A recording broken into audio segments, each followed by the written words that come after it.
Good evening. The connections of two Cup contenders face a nervous night, with Lunar Flare and Interpretation set to face vet checks in the morning, while Point Nepean has already been scratched. English import Deauville Legend will jump the hot favourite, but with wild weather predicted, there has been a late push for a former winner. The Cup is back to the way it used to be, and it's glorious. The favourite is a 3-year-old international keen to crash Melbourne's party. Deauville Legend will lug 55 kilos and the hopes of plenty of punters. Well, look, he doesn't know his favourite. It hasn't changed the way we do things.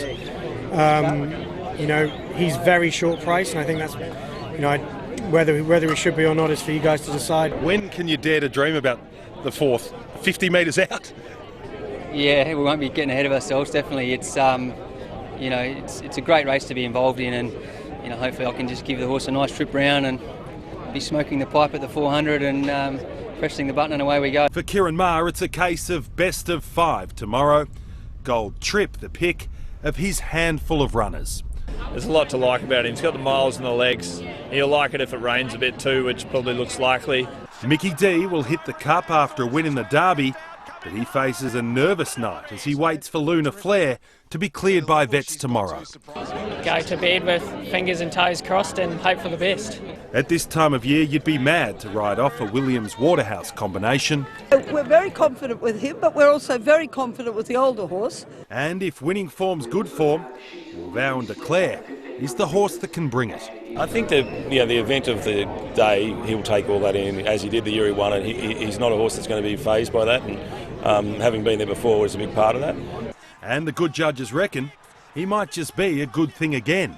He might be pretty hard to beat, I think, tomorrow. It'll be a little bit of history for Danny O'Brien there. How do you map it? Well, Vow and Declared, he's the horse that I'm looking at, because he's been there, he's done that. As for the weather, well, it couldn't be worse than 1976. As you know, the water was about a foot deep in the mounting yard. 6 pair of goggles on, jumped out of the barrier, went a furlong and didn't see the rest of it. Nick Butler for 10 News First. Well, Glenn Boss knows a thing or three about Melbourne Cup winners. Rob Waters caught up with the champion jockey for his predictions.